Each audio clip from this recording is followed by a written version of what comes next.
The apron was folded so precisely that Belle Maddox felt the breath leave her body as if something had reached straight into her chest and squeezed.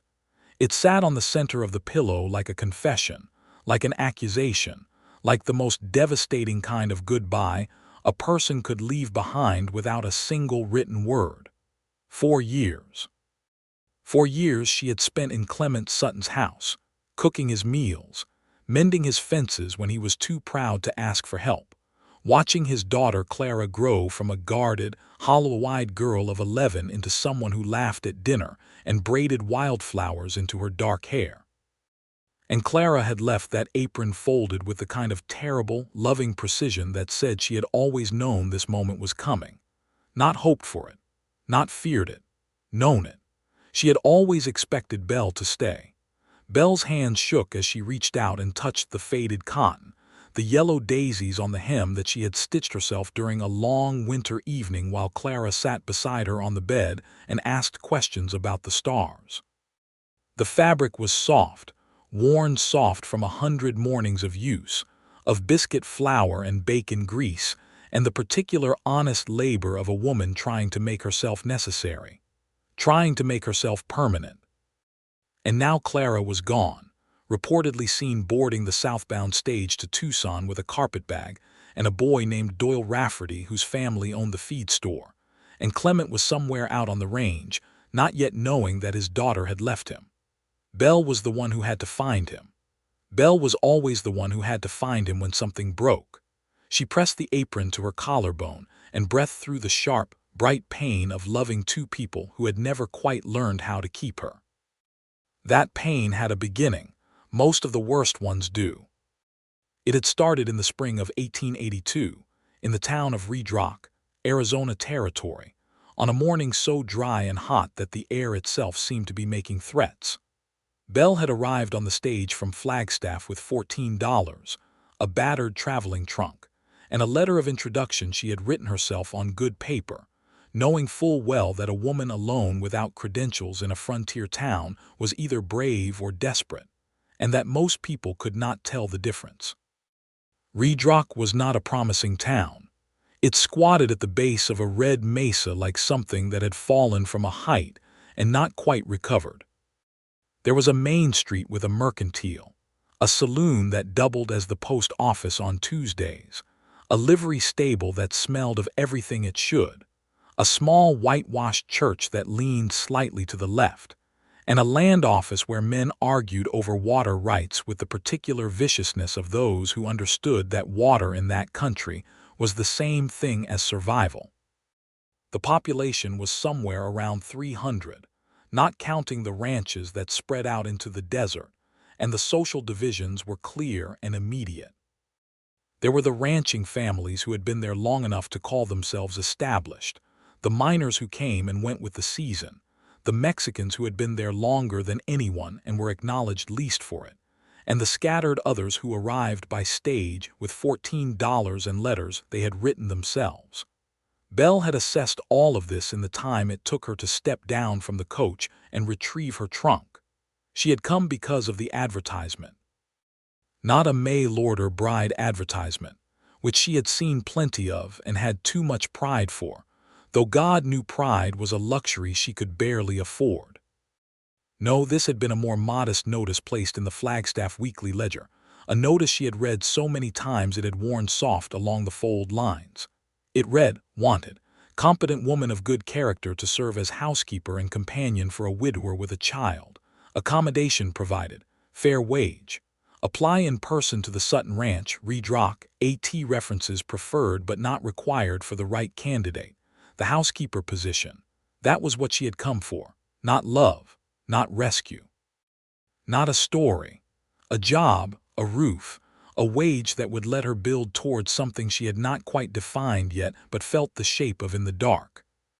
The ranch was 3 miles outside of town, and the livery man named Hector had agreed to drive her for 50 cents once she had bathed the stage dust off her face and arranged herself into something that looked more like capability and less like exhaustion. The road was a pale scratch across red earth, running between sparse ironwood and palo verde trees, and the mountains in the distance were the color of old blood in the afternoon light. Beautiful, she had thought. Terrifying and beautiful, the way a lot of things worth having tend to be. The Sutton Ranch was larger than she had expected. The main house was solid adobe and wood, 2 stories, with a long covered porch that ran the full width of the front. There were proper corrals with good posts, a bunkhouse to the south, a chicken yard, and a vegetable garden along the east wall that had gone half to ruin from neglect. Belle noticed the garden immediately, the way a person notices something that matches a need inside them. She could fix that garden. She knew it the way you know things before you have any right to know them. Hector dropped her at the gate and turned the wagon around without ceremony. She walked to the front door and knocked. The man who answered was not what she had built in her imagination. She had been expecting someone older, softer with grief, the kind of widower who had let himself go at the edges because there was no one to remind him that he still had a shape worth keeping. Clement Sutton was none of those things. He was lean and weathered in the specific way of men who work outdoors not as a choice, but as a fact of existence, with dark hair that needed cutting and jaw that had not seen a razor in several days, and eyes the particular shade of gray that she would later learn matched the sky exactly in the minutes before a storm. He was 34 years old, though she did not know that then. He was looking at her the way you look at something you are not sure is a problem or a solution. He said, "The notice said references preferred," she said. "The notice said not required for the right candidate." Something shifted in his expression, not quite a smile, the ghost of one. He stepped back from the door and let her in. The house told its story immediately. It was not dirty exactly. It was hollowed out. The kind of clean that happens when someone removes everything that might cause feeling. The curtains gone, the mantelpiece bare, the kitchen organized with a military precision that had nothing to do with comfort and everything to do with control. There were 2 things on the walls, a land map of the territory and a small oval photograph of a woman with dark hair who looked like she had died young and beautifully, as women in photographs often seem to. "My wife," Clement said from behind her without her asking. "Margaret, 3 years ago, fever." "I'm sorry," Belle said because she was. "Can you cook?" "Yes." "Can you manage a child who does not want to be managed?" "Depending on the child." He made a sound that might have been agreement and told her the wage and the terms. The wage was not generous, but it was fair. The terms included her own room at the back of the house, meals and Sundays from noon onward to herself. She was not to interfere with ranch business. She was not to discuss the late Mrs. Sutton in front of the child. She was to understand that this was an employment arrangement and nothing else. Belle had looked him in the eye and said, "Understood." She had started the next morning. Clara Sutton was 11 years old and had the watchful quality of an animal that has been startled too many times. She was thin and dark-haired like her father and her mother's photograph, with large eyes that tracked everything and gave back nothing. She ate her breakfast in silence the first morning, watching Belle move around the kitchen the way a hawk watches something in the grass below. Not aggressive. Evaluating, deciding what category this new thing belonged in. Belle had put a plate of biscuits on the table, sat down across from Clara and said, "You don't have to talk to me, but I am going to be here, so you might as well have a biscuit." Clara had taken a biscuit. It was, Belle would reflect much later, the beginning of everything. The early months at the Sutton Ranch were defined by distance and mutual wariness. Clement was up before dawn and often not back until dark, and the ranch ran on a schedule that left little room for human softness. The bunkhouse had 4 hands, men she came to know by name, Peso and Dahlan, and a young one called Trick who could not have been more than 19, and an older Mexican man named Augusto who had worked the Sutton land since before Clement had inherited it from his father. Augusto was the one who told her, without being asked, that Margaret Sutton had been a woman of considerable warmth and that her absence had taken something out of the ranch that the men felt every day, though none of them would say so to the boss. Belle listened. She filed it away. She did not push. She fixed the garden. That was the first thing she did beyond what was required, the first overreach, and she had braced for Clement's reaction. She spent 3 days clearing the overgrown beds along the east wall, pulling weeds and turning soil and replanting in the pattern that made sense for the Arizona heat, deep roots and drought resistance, and the particular genius of growing things in hard conditions. She planted tomatoes and beans and squash and a small row of marigolds at the border, because marigolds kept the beetles away and also because they were beautiful. And she believed that beauty was not a luxury but a necessity, especially in hard places. Clement saw the garden on a Thursday evening when he came around the east side of the house and stopped dead at the sight of it. She waited for him to say something about the overreach, about staying in her lane, about employment arrangements and nothing else. He said, "Margaret tried every year to get marigolds to grow here, said the soil was wrong." Belle said, "She was amending with the wrong thing. It wants lime, not sand." He looked at her for a moment that lasted longer than it needed to. Then he went inside without another word, but he did not tell her to pull up the marigolds. Clara found her in the garden the following Saturday and sat on the wall and watched her work in silence for nearly an hour before she said, "My mother liked flowers." "I know," Belle said gently. "Would you like to help?" Clara slid down from the wall and took the trowel that Belle held out to her, and they worked together in the warm morning with the smell of turned earth around them, and it was the closest thing to peace that Belle had felt since she did not know when. Her own history was not a comfortable one. She was 26 years old and had come to the Arizona territory from a life in Missouri that she did not often speak about because speaking about it required explaining her father, and her father was a particular kind of man that required extensive explanation.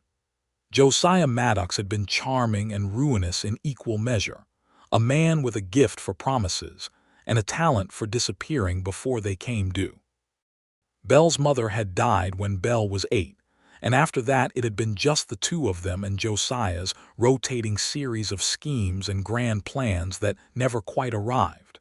She had learned to cook because hunger was real. She had learned to manage money because Josiah couldn't.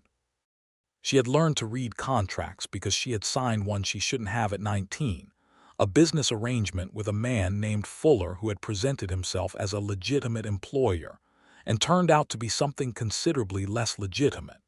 She had gotten out of that arrangement at 21 through a combination of stubbornness and a sympathetic judge in St. Louis who had been willing to hear her case.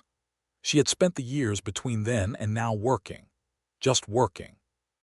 Various positions in various houses, learning how to be useful, building herself into a woman who could not be so easily swept away by someone else's current. She did not tell Clement any of this in those first months. She was aware that her past, even the parts that were not her fault, were the kind of past that made employers nervous. So she kept it folded up inside herself and focused on the work and on slowly, carefully, building the trust of a grieving man and his watchful daughter. By the time summer hit, hard and blazing, there were small changes.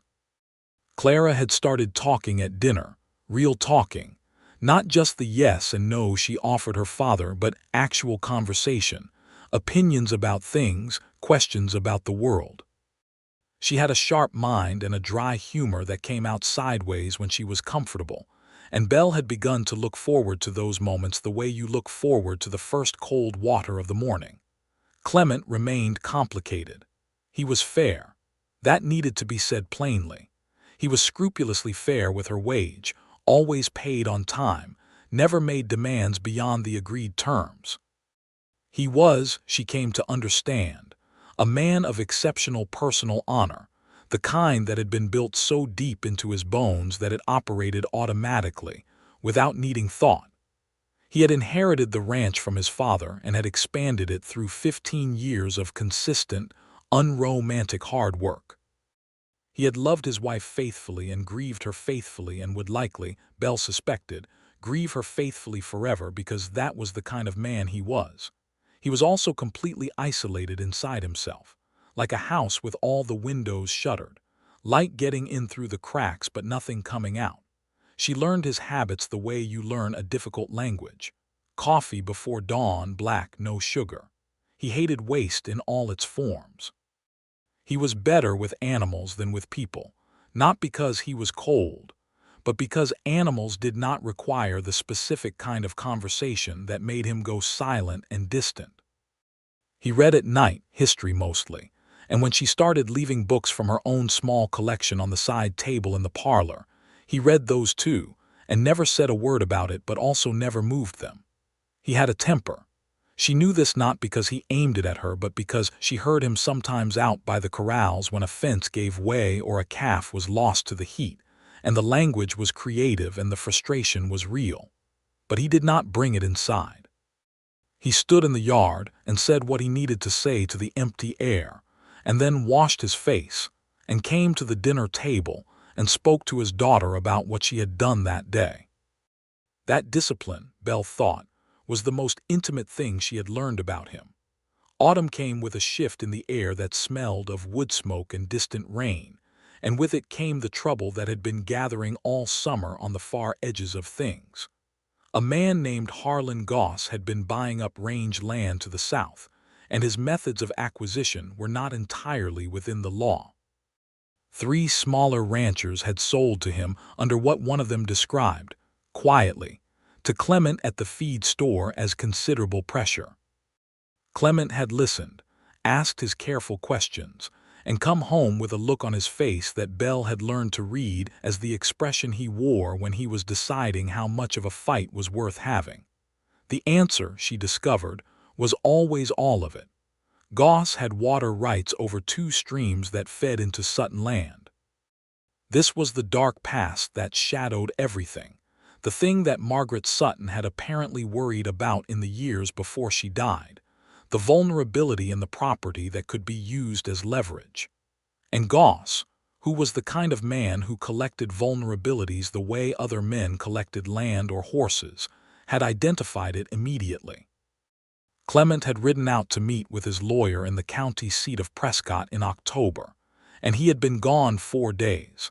And those 4 days were the first time Belle understood that she had become necessary here in a way that went beyond cooking and cleaning. She managed the ranch in his absence with Augusto's help, kept the books, dealt with a dispute between Dahlin and Trick that threatened to come to fists, wrote 2 letters on Clement's behalf that Augusto swore were more precisely worded than anything the boss himself would have produced, and made sure Clara did her lessons every morning and had a good supper every night, and did not spend too many hours in the worried silence that settled over the girl whenever her father was away. When Clement returned, he stood in the kitchen doorway and looked at the list Belle had prepared for him, the accounts, the resolved dispute, the letters sent, the noting of a loose hinge on the bunkhouse that needed repair, and he looked at it for a long time. He said, "You managed all of this," she said. "Someone had to." He said, "I don't know what I'd have done without you here." It was the most unguarded thing he had said to her since the day they met. She could feel it hanging in the air between them, more weight than the words themselves had any right to carry.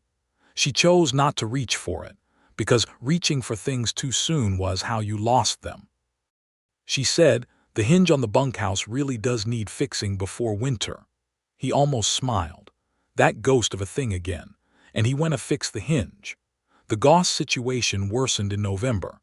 There were cut fences on the southern boundary. 2 of Clement's cattle went missing, and when Augusto tracked them, he found their carcasses a mile inside Goss territory with no obvious cause of death that would hold up as evidence of anything. Clement filed a report with the county sheriff, a man named Briggs who was not corrupt exactly, but who was pragmatic in the way of men who understood that Harlan Goss was rich and connected, and that being on his wrong side was a specific kind of danger. Briggs came to the ranch and took the report and said he would look into it, and everyone in the room knew what that meant. That evening Belle brought coffee to the parlor where Clement sat with his maps spread across the low table, and she set the cup beside him and looked at the maps, and something she had been sitting on for several weeks began working its way out of her. She said, "I know Harlan Goss." Clement looked up. She said, "Not personally, but by reputation from before I came here. A man named Fuller, who I worked for in St. Louis, had dealings with him. Goss is not a rancher who got greedy. He is a land speculator who put on a rancher's costume when he came west. He buys land to sell it, not to work it. He is building a holding to sell to the railroad. Clement was very still. The railroad. There is a spur being discussed through this territory. I read about it in one of your papers last month. If Goss can assemble enough contiguous land along the projected route before the railroad makes its interest public, he can name his own price. She watched him put it together. The Sutton land sat precisely where that route would need to go. He said, "How do you know about Fuller?" And here it was. The secret she had been keeping, not out of deception but out of a reasonable fear of being judged for things that were not her fault. She sat down across from him and told him. Not everything, but the important shape of it. The arrangement she had been foolish enough to enter at 19. The judge in St. Louis. The escape she had built for herself after. He listened without interruption. When she finished, he was quiet for a moment, and she held herself very still and waited for the thing she had always feared, the change in his expression that would tell her she had made a mistake in trusting him. He said, "Fuller is a man with a pattern of doing this to women who don't have protection. It is not a mark against you," she breathed. He said, "And you came here from St. Louis. Through Flagstaff. 2 years in Flagstaff first. Alone the whole time." "Yes." He looked at her the way he rarely did, straight on, without the habitual distance, and said, "You are the most self-sufficient person I have ever met." She did not know what to do with that, so she said, "What are you going to do about Goss?" They talked for 3 hours. It was the first real conversation they had ever had, the first one that was not about the ranch's daily mechanics, and it had the particular quality of late-night conversation in lamplight, where things get said that daylight would have kept quiet. He told her about his father's struggle to hold the land through drought years. He told her about Margaret's illness, how fast it had come and how little could be done, how Clara had been old enough to understand loss but not old enough to process it, and how he had, in his grief, become exactly the wrong kind of father for a daughter who needed warmth. He was trying to do better. He was not certain he knew how. Belle said, "She talks at dinner now." He said, "I know, that's you." She said, "That's her. She was always in there, she just needed somewhere safe to put it." The lamp burned low. She stood to leave, and he said, quietly, with his eyes on the maps, "Thank you for telling me about Fuller, and about Goss." She said good night and went to her room and sat on her bed in the dark for a long time, pressing her palm to her sternum where something warm and complicated had taken up residence without her permission. Winter arrived the way Arizona winters do, not with the dramatic violence of northern cold, but with a sharp subtlety, cold nights and brilliant days, and a silence across the landscape that was almost sacred. Clement rode to Prescott again in December, this time with evidence and a theory and a connection to a land rights attorney named Moss who had history fighting railroad speculation. He was gone 6 days. Belle managed the ranch. Clara helped her, voluntarily, enthusiastically, pulling on her coat before dawn to help Augusto feed the horses without being asked. The girl was growing into someone you could rely on, and Belle found it gratifying in a deep, private way, the way a gardener feels when something she planted in difficult soil turns out to be stronger than expected. On the 5th night of Clement's absence, Clara came to Belle's room in the middle of the night with a lamp and sat on the end of the bed and said out of nowhere, "Do you like my father?" Belle said, carefully. "I respect your father very much." Clara said, "That is not what I asked." Belle looked at this girl with her mother's dark hair and her father's gray storm eyes and thought that she was, at 11 going on 40, entirely too perceptive for anyone's comfort. She said, "It is complicated, Clara." Clara considered this with the gravity of someone much older. She said, "My mother used to say that the most important things always were." Then she said good night and took her lamp and went back to her room, and Belle lay in the dark staring at the ceiling with her heart doing something entirely outside her authority. Clement returned with good news. The attorney Moss had filed an injunction blocking Goss's further acquisitions pending a review of the water rights documentation, and there was evidence, properly subpoenaed, that Goss had falsified records in the purchase of at least 2 adjacent properties. It would not be a quick resolution, Moss had warned. Months, probably. A year at the outside. But Goss was stopped for now, and the Sutton land was, for now, safe. He told her all of this at the kitchen table the morning after his return. Over the coffee she made the way he took it, black, no sugar, and she watched the relief on his face with a tenderness she was having increasing difficulty disguising. Christmas came. Belle had not celebrated Christmas with people who mattered to her in many years, and the realization of that hit her unexpectedly one evening when she was making sugar cookies with Clara and feeling something she finally had to name as happiness, just ordinary happiness, the kind that does not announce itself. She had made gifts with her own money. For Clara, a set of good watercolor paints from the Mercantile and a sketchbook, because the girl had been drawing pictures in the margins of her schoolwork for months. For Clement, she had ordered a book from Flagstaff, a history of Arizona territory that she knew he didn't have, and wrapped it in brown paper. He gave her an unexpected thing. A pair of good leather gloves for the garden, fitted properly, not the oversized ones that were all the Mercantile stocked. He had ordered them from somewhere. He had measured her gloves from the peg by the door to get the size right. She understood from this that he had been paying attention in his quiet, precise way, the way he did everything. And she understood something else, something she had been pretending not to understand for 2 months, something she was no longer entirely able to pretend. She did not say anything. She put the gloves on and said they were perfect and meant both things, and he looked at the floor and said he was glad they fit, and Clara watched both of them with those ancient eyes and said nothing at all. January brought the hardest freeze anyone could remember in Reed Rock. The water troughs iced overnight, and the cattle needed constant attention and Clement, and the hands were working brutal hours. Belle kept the house running, kept the stove burning, kept food ready for men who came in cold and exhausted at irregular hours. She worked as hard as she could remember working, and she did it without resentment because it was her place, and she had chosen it, and it was, improbably, exactly where she wanted to be. There was a night in that hard January when the cold drove everyone inside early, and the bunkhouse was full, and the house was warm, and after Clara had gone to bed, Belle and Clement sat by the parlor fire in the kind of exhausted quiet that has its own particular intimacy. She was mending a shirt of his because her hands needed to be doing something. He was reading. The fire popped and settled.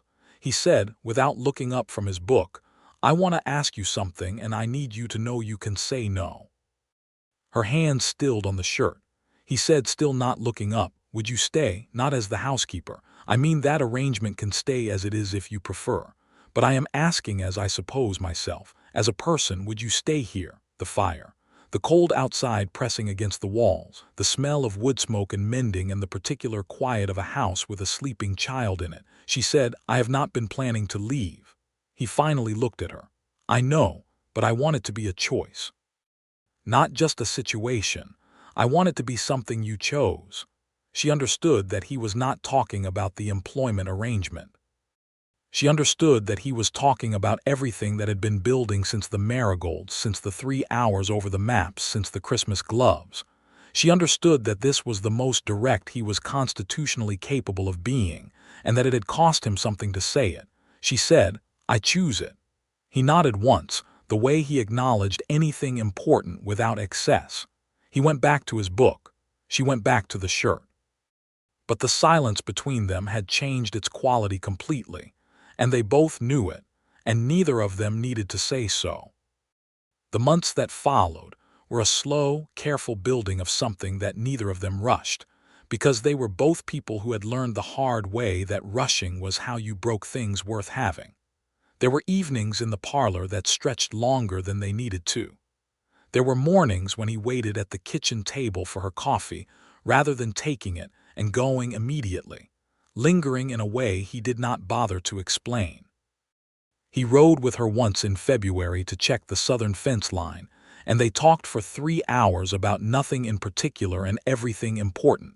The first time she had been on horseback in years. The first time she had felt the territory as something beautiful rather than something to be survived. He was not demonstrative.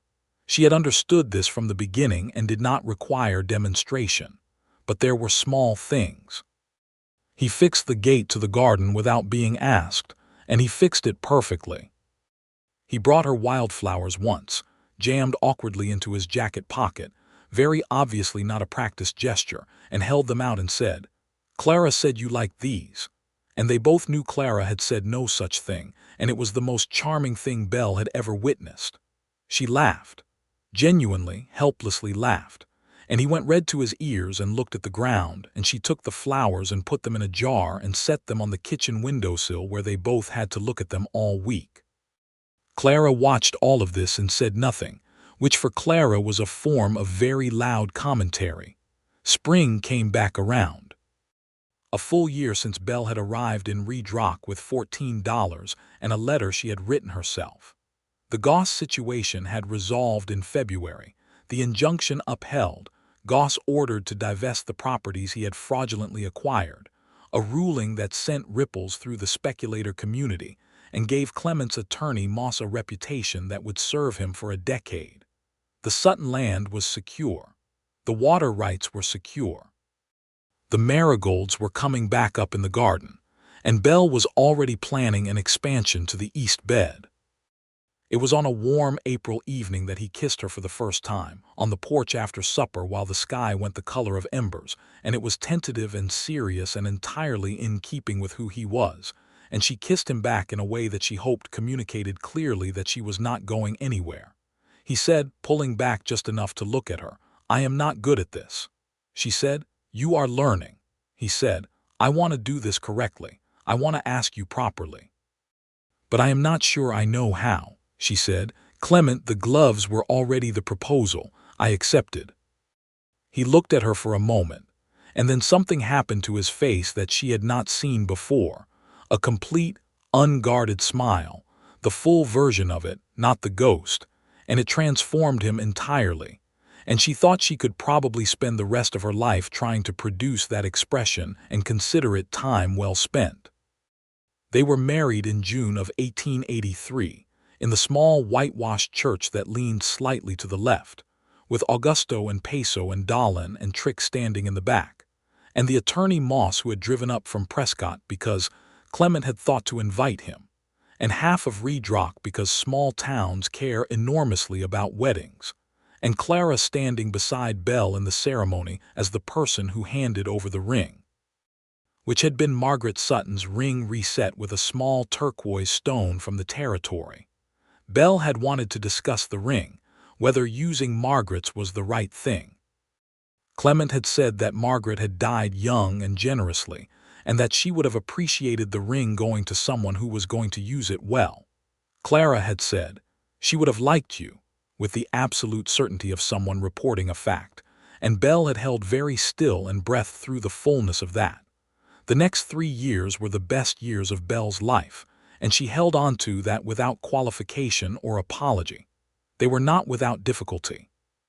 The ranch was a living thing that demanded constant tending. There were drought years and cattle prices that dropped, and a hard season when 3 of the hands left for the silver mines, and they were down to Augusto and one new hire. There were disagreements between her and Clement, real ones, because they were both people with opinions and the mutual respect to disagree directly rather than sideways, and those disagreements were sometimes sharp and sometimes prolonged and always resolved because they had both agreed, without ever quite saying so aloud, that resolution was not optional. Clara grew. That was the miracle Belle watched every day. She grew from the guarded, hollow-eyed girl into someone with opinions and ambitions, and a talent for drawing that had developed from the watercolors into something genuinely impressive, landscapes of the territory that captured the specific quality of the light that painters from the East could never quite get right. She had friends in town. She had started talking about a school in Tucson that offered instruction in art. She was 15 now, then 16, and the ambition in her was a live thing that Belle was careful to feed rather than contain. Clement was proud of Clara in the way of a man who has difficulty expressing pride directly, which meant that Belle often served as the intermediary, reporting Clara's achievements back to him in ways he could receive without retreating, and reporting his pride back to Clara in ways she could absorb without embarrassment. It was one of the most useful things she did in that house, and she did it quietly and without credit because credit was not what she was after. Their own child arrived in August of 1885, a boy they named Ezra James Sutton, who came into the world with his father's gray eyes and his mother's stubborn insistence on doing things on his own schedule. Clement sat up all night with Belle through the labor, and when Ezra finally arrived, he held the boy with the particular carefulness of a man handling something he knows is precious and breakable, and he looked at Belle over the child's dark head with an expression that she saved carefully in her memory to be returned to later. Ezra was loud and healthy and immediately Clara's favorite project, and the ranch, which had always been a productive place, became something else when the sound of an infant filled the rooms. Something alive in a different register. Belle thought sometimes of the hollowed-out house she had walked into 3 years before, the bare mantelpiece, the military cleanliness, the curtains gone from the windows. She had put curtains back up in the first month. It had seemed important. The house now had curtains and Clara's landscapes on the walls and Ezra's increasing vocal presence, and a dog of uncertain breed named Governor that Trick had inexplicably left behind when he finally did leave for the silver mines. Governor had opinions about everything and expressed them freely, and Clement, who pretended to have no use for the animal, was very clearly the dog's favorite human in a preference so obvious that even Governor seemed slightly embarrassed by it. In the spring of 1886, the letter came from the school in Tucson. Clara had applied without telling either of them, which was very Clara, and she had been accepted, which surprised no one who had been paying attention. She brought the letter to the kitchen table on a Saturday morning and set it in front of her father and sat down and waited, and the waiting had the quality of a held breath. Clement read the letter. He read it twice, which was his way. He set it down, he looked at his daughter, he said, "This is a fine school." Clara said, "I know." He said, "Tucson is 4 days by stage." Clara said, "I know that too." He said, "How did you pay for the application?" Clara said she had saved 2 years of her household money, the small amount Belle had always made sure she had each month, for discretionary use, a practice that Belle had instituted quietly and that Clement had endorsed without asking too many questions. He looked at Belle. She looked back at him with the clear, steady gaze that he had learned to read correctly. She was not going to tell him what to do. She was not going to advocate aloud. She had already advocated, she suspected, through 3 years of telling this girl that her talent was real and her ambitions were worth pursuing and that the territory was big but the world was bigger. He said to Clara, "When does the term begin?" Clara said September. He said, "We will need to arrange suitable accommodation." Clara erupted from her chair and flung herself at her father with a force that almost knocked him over, and he caught her and held on, and over her shoulder his expression was one of such complicated love that Belle had to look at the curtains for a moment to collect herself. The months between spring and September were full. There was a great deal of preparation, clothing and supplies, and the practical arrangements of sending a 16-year-old girl across the territory. Belle sat with Clara in the evenings and helped her prepare, talked through what she would need, what Tucson was like from what she knew of it, what the social dynamics of a school would be, how to handle herself in situations that were unfamiliar. Clara listened with the focused attention she brought to things that mattered to her, and asked good questions, and was in most ways entirely ready for this even if none of them quite wanted to admit it. The night before Clara left, she came to Belle's room. This had been a regular habit for years, the the late-night visits with a lamp and a question or sometimes just company, and Belle recognized it and made room for it. Clara sat on the bed and was quiet for a long time. Then she said, "I used to be afraid you would leave." Belle said, "I know," Clara said. "I never told you that." Belle said, "You told me in other ways." Clara looked at her hands, the hands that could draw the light of the Arizona afternoon with uncanny precision. She said, "After Mama died, I kept expecting things to just go away. Things that were good. I kept waiting for them to leave because it seemed like that was what happened." Belle reached over and covered Clara's hands with her own. Clara said, "When you came, I thought you would leave too. That's why I watched you so carefully. I was learning you so that when you left I would remember you properly." She paused.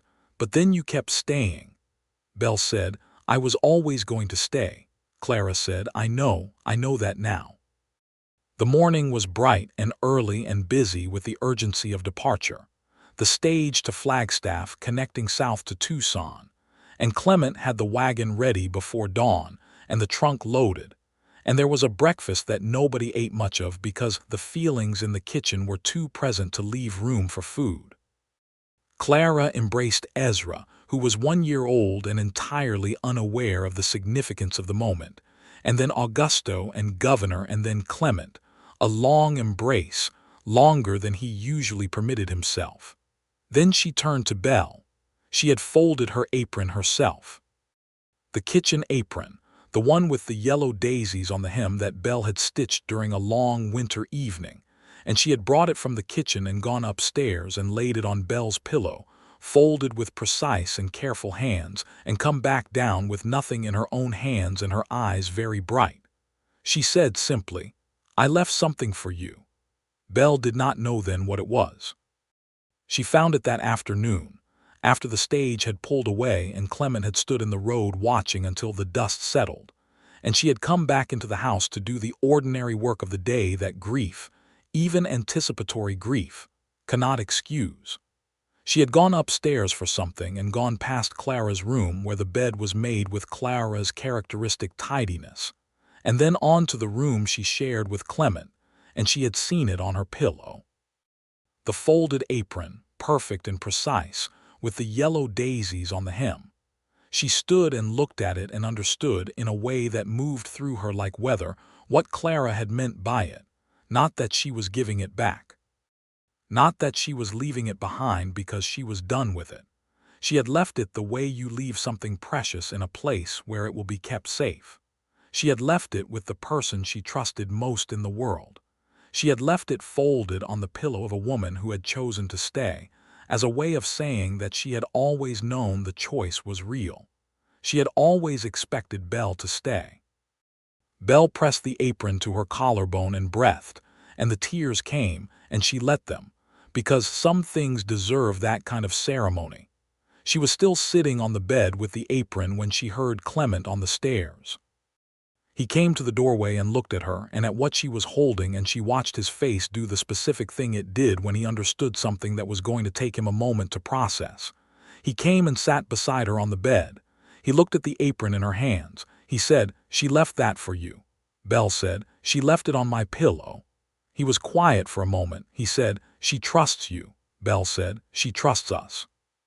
He put his arm around her, and she leaned into him, and they sat together in the afternoon light in the room with the curtains that she had put back up, and Governor scratched at the door downstairs, and Ezra woke from his nap and announced this loudly, and the ranch went on doing its ranch things outside the window, and there was grief and love and gratitude all in the same breath, and Belle thought that this was what chosen places felt like.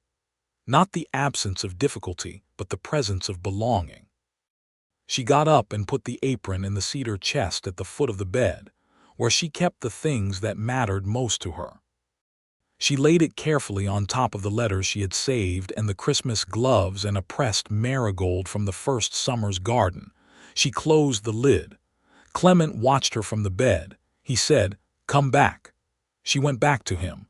They wrote to Clara every week without exception. Belle's letters were long and detailed, full of ranch news and Ezra's developments and town gossip and small observations about the light changing over the mesa in the early morning. the kind of letters designed to make a person feel a place even from a distance. Clement's letters were shorter but regular, and Belle had helped him find a way of writing that communicated the pride he had difficulty expressing in person, until eventually he did not need her help anymore, and his letters developed their own characteristic directness that Clara apparently treasured. Clara wrote back faithfully, letters from Tucson that were full of the school and her teachers and the other students and the desert light of the South, which she described with the precision of an artist, and also some mentions of a fellow student named Thomas Rafferty, whose last name Belle noted but did not say anything about yet.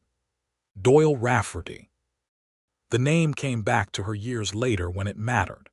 The months moved in the way that good years do, marked by seasons and small events and the ongoing daily texture of a life being lived honestly. Ezra grew with the speed that small children seem to manage, always slightly ahead of where you thought he was. He was 2 and then 3 and then 4, a solid, cheerful child with an affinity for horses that Augusto fostered with patient enthusiasm, and an alarming talent for getting into places he had no business being, which was apparently a family trait on Belle's side. Another baby came in the summer of 1888. A girl this time. They named her Frances Margaret Sutton, the Margaret for the woman in the oval photograph, whose memory Belle had always treated with care and respect, as something real rather than something to be displaced. Frances arrived in July with black hair and the particular look of a person who has already formed opinions and is prepared to defend them, and she slotted into the family with the ease of something that had been expected. Clement held Frances the way he had held Ezra, with that precise, reverent carefulness, and said, "She looks like she's planning something." Belle said, "All of my children do." He said, "All of our children," with the quiet emphasis of a man correcting something important, and she understood from his tone that he was including Clara in that count, and she had to press her lips together and breathe. Clara came home at Christmas and for the summers, and each time she returned she was more herself, which was a remarkable thing to watch. The school in Tucson was doing exactly what a good school is supposed to do, not creating someone new, but clarifying the person who was already there. She was 19 and then 20, confident in her talent and in her opinions, with a directness that she had developed from her father, and a warmth that Belle hoped she had helped cultivate. And the mention of Thomas Rafferty had progressed from casual reference to deliberate inclusion to the eventual introduction, at the Christmas of 1889, of a serious young man of 22 with honest eyes and careful manners, who clearly loved Clara Sutton with the kind of love that knows exactly what it has and is not going to risk it carelessly. He was the son of the Rafferty family from the feed store, a decent family Belle knew from years of commerce. Doyle Rafferty, the boy Clara had boarded the stage with years later in the opening of this story, because it would be, in the end, exactly that. Thomas's younger brother Doyle, and Clara had loved Thomas with a certainty that Belle recognized because it had a specific quality, the quality of someone who had learned from watching it modeled what love that stays looks like. Clement took Thomas Rafferty out to look at the southern fence line on the second morning of Christmas, which was his way of conducting the interview that needed conducting, and came back 3 hours later with the information he needed and a fair opinion of the man, and that evening said to Belle in private, "He is solid." Belle said, "I know." He said, "He is good to her." She said, "I know that too." He said, "I am going to find this very difficult." She took his hand and said, "I know. That's because you love her properly." He looked at their joined hands for a moment. He said, "You made that possible, you know that." She said, "We made it possible together." He had the grace not to argue. Thomas Rafferty asked Clement's permission in the spring of 1890, and Clement gave it, and they were married in the leaning white church in Reed Rock that following September in a ceremony that was considerably larger and louder than Belle and Clement's own wedding 7 years before, because Clara had opinions about celebrations and had always wanted exactly this. Belle wore the new dress she had made for the occasion and carried a small posy of marigolds from the garden because they seemed right. Clara carried wildflowers because she had always loved them. Ezra, who was 5, served as some kind of ambiguous small official in the ceremony, whose exact role he never entirely understood but performed with intense seriousness. Frances, who was 2, had no ceremonial role whatsoever and made her presence known throughout in other ways. When the ceremony was done and the celebration was underway in the church hall with music and food, and the particular joy of a small town doing what small towns do best, Belle found herself standing with Clement by the door to the garden in the evening air, watching Clara dance with her new husband in the lamplight inside. Clement said, "She is happy." Belle said, "She is exactly where she wanted to be." He put his arm around her shoulders and she leaned into him, and they watched for a while in companionable, grateful silence. He said eventually, "I need to say something to you that I should have said a long time ago." She waited. He said, "When I placed that notice in the paper, I was asking for a housekeeper. I was not expecting anything beyond that. I had, in fact, reasonably concluded that beyond the practical management of the house and Clara's care, I was not going to ask anything from the world ever again. I was going to run the ranch and raise my daughter, and that was what there was going to be." She said, "And then?" He said, "And then you came and fixed the garden and talked to my daughter and argued with me about the Goss water rights and left books on the side table and made this house somewhere that I wanted to come home to, and I understood that I had been wrong about what I needed." She said, "The gloves were a very strong opening." He said, "The gloves were all I could manage." She said, "They were enough."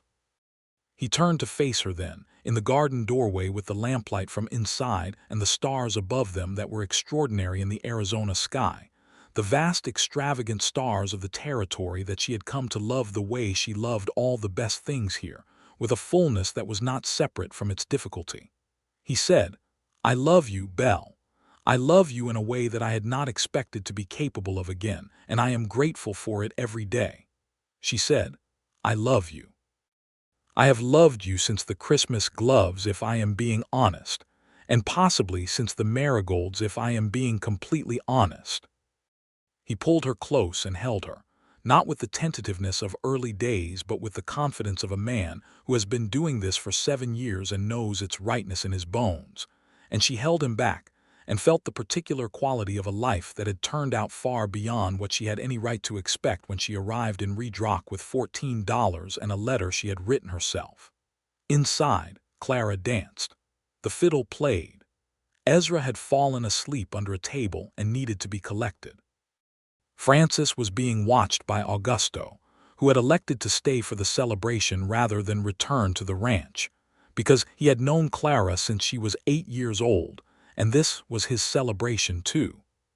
Belle and Clement went back inside to their children and their family, and the ongoing joyful noise of a life that had chosen them back as surely as they had chosen it. The years that followed were the seasoned years, the kind that do not have the sharp edge of early love but have a depth that makes up for it in every particular. The ranch grew and contracted and grew again in the rhythms of the territory. The Goss affair had long since resolved, but the lesson of it remained. Land that is worth having will always attract those who want to take it, and vigilance is not paranoia but practicality. Ezra Sutton grew into his father's seriousness and his mother's stubbornness, which was, Clement noted privately to Belle, a combination that was simultaneously very useful and occasionally exhausting. By the time he was 12, he was helping with the accounts and making the kind of observations about the cattle market that the older hands took seriously. He had also inherited, inexplicably, the late governor's specific talent for befriending animals of doubtful pedigree, and the ranch dog situation was, at any given time, more complicated than it needed to be. Frances grew into her first opinions, and then several hundred more, with her mother's warmth and a quality that was entirely her own, a fierce, bright intelligence that ran ahead of her words and sometimes passed them. She was the one who found everything interesting, every passing stranger, every new plant in the garden, every story that Augusto told about the territory in the years before the Suttons, and she had the habit of absorbing information and then producing it again 3 months later with startling precision. Clara and Thomas settled in Tucson, where Thomas worked with his uncle's dry goods business, and Clara, to no one's surprise, was teaching drawing at the same school that had educated her, and selling her landscapes to people who came through Arizona and wanted to take the light home with them. She wrote regularly and visited when she could, and each visit returned her to the ranch as someone slightly more herself, and Belle watched this the way she had always watched Clara, with the steady pride of a gardener who has contributed to something that was always going to be extraordinary. Clara's first child was born in the spring of 1893, a boy named James Sutton Rafferty, who arrived with an amount of dark hair that seemed statistically improbable, and his grandfather's gray eyes. And Clement received this news with the expression of a man discovering a category of happiness he had not previously identified. He rode to Tucson within the week, which for Clement, who did not leave the ranch easily, was equivalent to any other person clearing his calendar and boarding a train. Belle followed a week later with Ezra and Francis, and they spent 10 days in Tucson being a family in the specific, chaotic, joyful way that families are when multiple generations occupy the same small space. Francis fell in love with the baby immediately and was difficult to separate from him. Ezra was fascinated by the city and walked its streets with the focus of someone making detailed maps. Belle and Clara had long, quiet evenings on the porch of the rented house where Clara and Thomas lived, evenings with tea and lamplight, talking about everything and nothing the way women talk when they trust each other completely. Clara said on one of those evenings, "I want to tell you something." Belle said, "All right," Clara said. "I went back to the church in Red Rock last Christmas, before you arrived. I went in alone and I sat in the pew where we stood for your wedding, yours and Father's, and I thought about it. About what that day looked like from the outside, from mine. I was 12. I thought about how I felt." Belle waited. Clara said, "I felt safe for the first time since my mother died. That was what I thought, that I was safe now.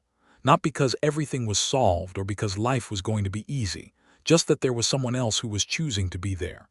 And I understood that you had chosen it, that it wasn't obligation or duty or contract. You had chosen us." Belle said, "I chose all of you." Clara said, "I know, I always knew. That's why I folded the apron the way I did. I wanted you to keep it. Not as a relic, as a promise. My promise to you that I would always know what you were." Belle thought about the apron in the cedar chest at the foot of the bed. She had taken it out since Clara's departure more than once. She had held it and been held by its meaning. It was the most significant piece of cloth she owned. She said, "It is still there, in the cedar chest." Clara said, "I know it is." The years of the early 1890s in the Arizona Territory were the years of statehood debates and railroad expansion, and the slow, complex closing of the frontier that everyone could feel but no one quite knew how to speak about without some grief. The world that had produced Red Rock and the Sutton Ranch and the specific texture of this life was changing, and everyone knew it, and most people dealt with this by not saying so. Augusto, who had been with the Sutton land for 30 years, retired finally in the winter of 1893, with a ceremony that Clement organized with more care than he brought to most things, and a pension that was handled discreetly and generously, and a small house in Red Rock that Clement had arranged to have held in Augusto's name. Augusto had worked this land faithfully and honestly, and had not always been given credit by others who should have known better, and Clement was meticulous in making sure the farewell corrected that in every particular. At the dinner Clement organized, he stood and said that Augusto was the reason the Sutton land had survived its hardest years, and meant it, and the room believed him. Belle watched Clement give that speech and loved him with a ferocity that she never quite got accustomed to, even after a decade. It still caught her sideways sometimes, the fullness of it. Ezra was 13 and Francis was 9, and the ranch had 4 new hands, younger men who were learning the land with the enthusiasm of those who have not yet been humbled by it. Belle managed the household and the accounts and the garden, and wrote a column that appeared occasionally in the Redrock Weekly, Small Domestic Observations and Practical Advice, which had become, without any particular intention, somewhat popular among the women of the territory. The editor, a man named Prescott who had taken over from the original owner, had asked her to contribute regularly, and she did, and found it satisfied something in her that she had not known needed satisfying. Clement read every column. He never said anything about them beyond, sometimes, a brief nod of the head when she came to sit beside him on the porch in the evening. But she had seen once that he had kept one of them, folded carefully and placed in the drawer of his desk where he kept things that mattered. The one about the garden and what things need to survive in hard places. She had not said anything about finding it, but she had held its significance privately for a long time. Frances, at 11, announced that she intended to become a doctor. She announced it at the dinner table in the specific tone of a person not seeking permission but delivering information, and Clement had looked at her over his coffee cup and said, "Then you will need to study very hard," which was exactly the right response, and which had not surprised Belle at all because she had been watching him become, over the years, the father he had feared he was unable to be. The territory became a state in 1912, and by then Ezra was running the ranch with his father as the senior partner, a transition that had happened gradually and correctly, the way the best transitions do, and Clement had more time for the long evening conversations on the porch that he had always, Belle suspected, preferred to most other activities. They were both in their mid-50s by then, and the life they had built together had the quality of something that had been made by many hands over many years, and was therefore stronger than any single material could have been. Clara was in Tucson with Thomas and their 2 children, James and a younger daughter named Belle, which fact Clara had announced in a letter with the characteristic brevity of someone who knows the statement requires no elaboration. Belle had received that letter at the kitchen table and been unable to speak for several minutes, and Clement had read it and reached across the table and taken her hand without saying anything, which was the right thing.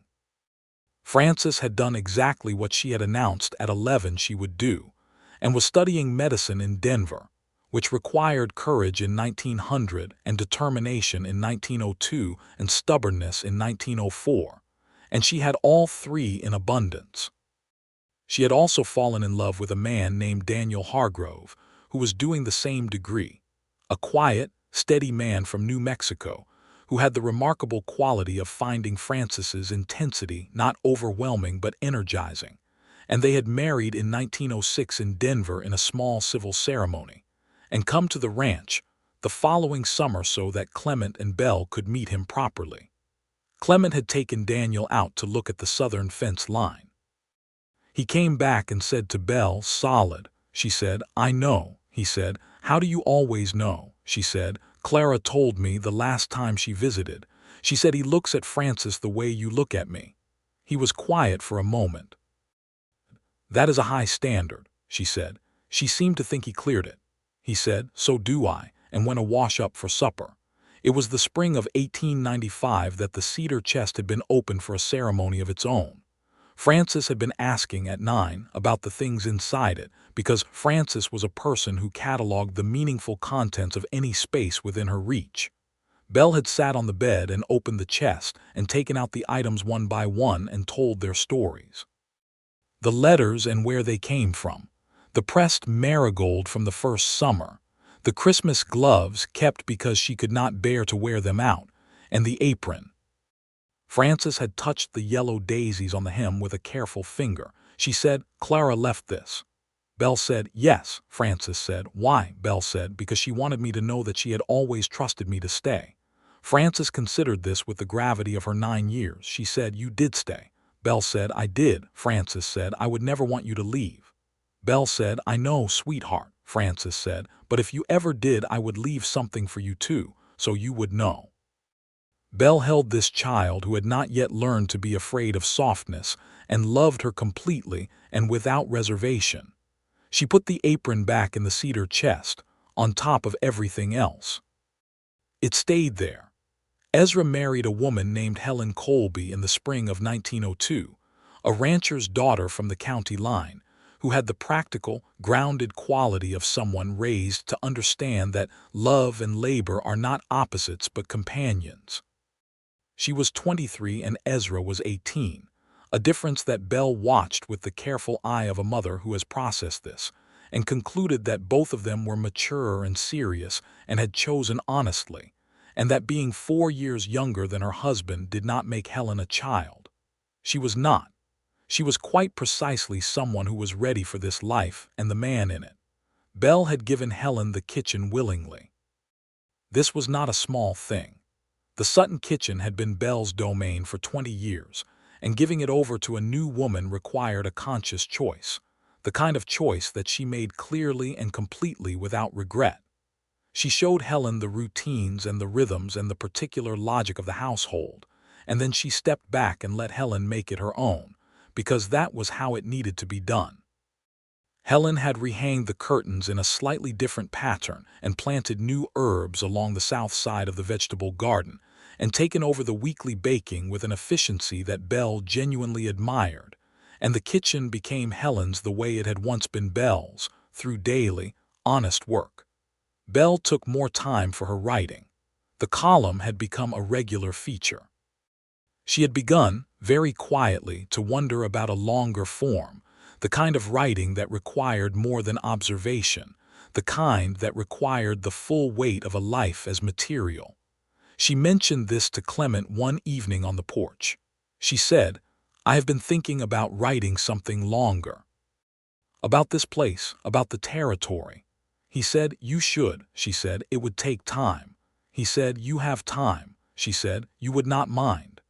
He looked at her over the rim of his coffee cup in the specific way he had of looking at her when he found a question slightly absurd and said, Belle, you have been working for 30 years. You have built this household and raised our children and managed the accounts and kept the garden and written the column and fixed every problem that came within your radius. You could spend the rest of your life writing novels in the parlor, and I would consider the balance still in your favor. She said, That is a significant overstatement. He said, It is not. She wrote the book over the following 3 years, working at the desk in the corner of the parlor in the mornings while the household operated around her. It was not a novel, finally. It was something harder to categorize, part history of the territory, part account of the people who had lived in it, part record of what the specific life of women on the frontier had actually consisted of, not the romantic version but the honest one. She sent it to a publisher in Denver that Frances recommended, and they accepted it, and it came out in 1900 with her name on the cover, Belle Maddox Sutton. Clara wrote when she received her copy, which Clement had mailed to Tucson with a note that said simply, You should read this. Clara's letter said, I have read it twice and I will read it again. You have given the territory back to itself. You have given all of us back to ourselves. Belle kept that letter in the cedar chest. The marigolds in the garden had been replanted every spring for 18 years. They were, by now, something of a landmark, the marigolds of the Sutton place, and people along the road would stop to look at them in the late summer when they were at their height, the brilliant orange and gold against the red earth of the territory that made the specific contrast Belle had always known they would. She added to the beds every year, and what had started as a single border had expanded to cover the full east and south walls of the house. Clement had built her a proper garden bench in the second year, a solid thing of good wood, and it had sat in the south corner of the marigold beds ever since, and it was where she went when she needed to think, and sometimes where she sat doing nothing at all, which she had finally, after many years, allowed herself to do. He would bring her coffee there in the evenings, when the heat had gone from the day, and the light was the specific amber that she had tried to describe in her book and not quite caught. He would bring 2 cups and sit beside her on the bench, and they would watch the sky change the way they had watched everything change together, with the patience of people who understand that time is not an enemy, but the element you live in. The 20th century was strange to navigate. The railroad that Goss had been building toward in his speculative way had come through the territory after all, years after the injunction had removed him from the picture, and the world had gotten smaller in the particular way of railroad worlds, connected and faster and changed. Redrock had grown. There was a proper doctor, and a school with 2 rooms, and a town council that met in the old saloon, which had long since stopped being the post office on Tuesdays.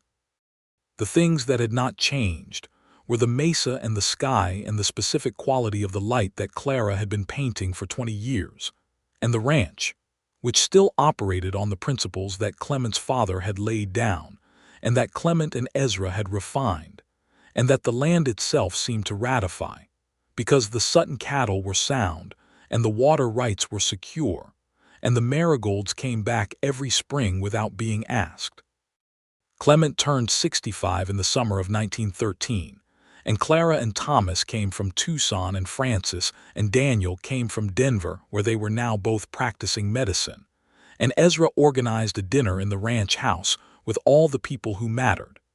It was a warm evening, full of voices and lamplight, and the comfortable chaos of a family that had grown large enough to fill a room properly. Belle watched Clement move through it, this man who had once been a shuttered house with all the windows closed, accepting congratulations, and talking to his grandchildren with an ease that had been built slowly and honestly over 30 years, and she thought about the ghost of a smile she had first seen in the doorway of this house, and how it had become, over the years, a real one that arrived without effort.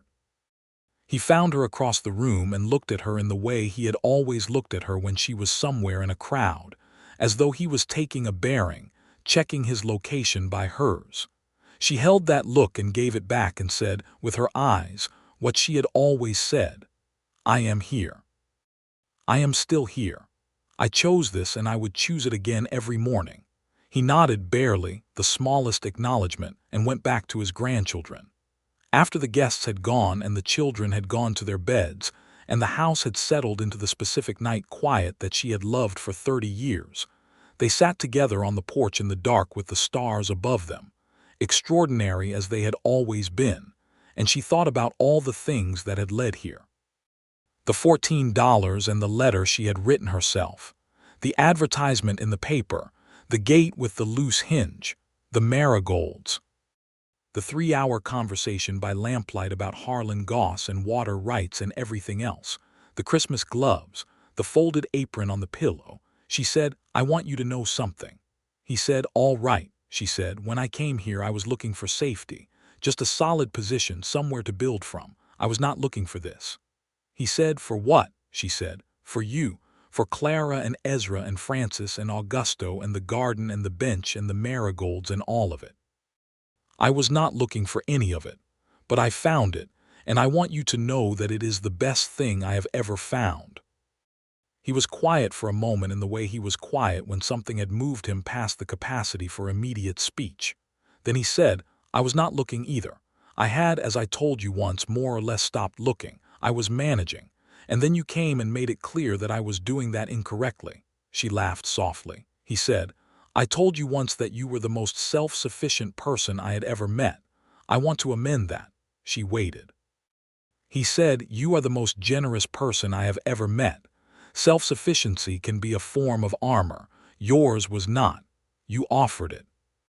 You made yourself useful and present and real in this house without any guarantee that it would be received, and you kept doing it, and you made all of this possible. Clara, Ezra, Francis, all of it. This life that I thought I was not going to have." She took his hand in the dark and held it. He said, "Thank you," she said. "Thank you for the gloves." He laughed quietly in the dark, the real laugh, the full one. And she had been producing that for 30 years, and it still made something warm move through her chest. They sat together until the stars began to move toward morning and the first birds started their particular early-hour conversations. And then they went inside and to bed in the room with the curtain she had put back up and the cedar chest at the foot of it. And the house settled around them with the ease of a thing that has been loved into solidity. In the cedar chest, under the letters and the pressed marigold and the Christmas gloves and the years of small keepings, the apron sat folded with the yellow daisies on the hem, patient as it had always been. Clara's precise hands had laid it on the pillow of a woman she had always expected to stay. And Belle Maddox Sutton had stayed. She had stayed in the way that meant something real, not from obligation or from lack of options, but from the daily, renewed, conscious choosing of this place, this man, this family, this land. She had stayed because it was hers. And everything in the cedar chest and everything in the house and everything in the garden with its 30 years of marigolds said the same thing back to her. She was home. And home, she had learned, was not a place that found you. It was a place you built, stone by stone, season by season, with your own hands and someone else's help, in the specific, difficult, beautiful country where you had decided to plant yourself and grow.